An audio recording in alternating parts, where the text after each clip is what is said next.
بسم اللہ والسلام علی رسول اللہ۔ ایک سوال ہمارے دارالفتاء میں یہ آ رہا ہے کہ کیا قوالی سننا جائز ہے یعنی تو اس حوالے سے یاد رکھیں اس میں بہت ہی زیادہ کلام ہے، اور قوالی سننے کی یا پھر قوالی پڑھنے کی اس کی باقاعدہ شرائط ہیں جو اعلیٰ حضرت نے فتاوی رضویہ جلد نمبر 24 میں لکھی ہیں۔ بہرحال آج کل کی جو قوالی یعنی جو رائج یا مروجہ ہے، یہ ساز کے ساتھ ہوتی ہے، مزامیر کے ساتھ ہوتی ہے، ڈول باجوں کے ساتھ ہوتی ہے،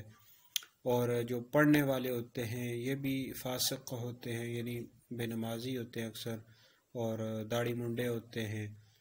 پھر جو سننے والے ہوتے ہیں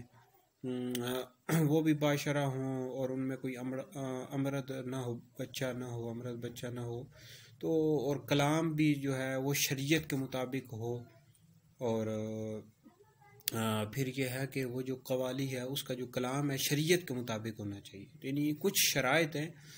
ان کا لحاظ رکھا جائے تو پھر قوالی سن سکتے ہیں، جبکہ ڈول باجوں کے ساتھ یا مزامیر کے ساتھ نہ ہو۔ لیکن آج کل کی جو قوالی ہے ڈول باجوں مزامیر کے ساتھ ہو رہی ہے، تو بہرحال اس کا پھر سننا یہ جائز نہیں ہے۔ اعلیٰ حضرت نے فتاوی رضویہ جلد نمبر 24 میں لکھا ہے، تو بہرحال اگر شرائط کے ساتھ ہو تو سن سکتے ہیں، لیکن آج کل شرائط کا لحاظ نہیں رکھا جاتا تو بہرحال سننے کی اجازت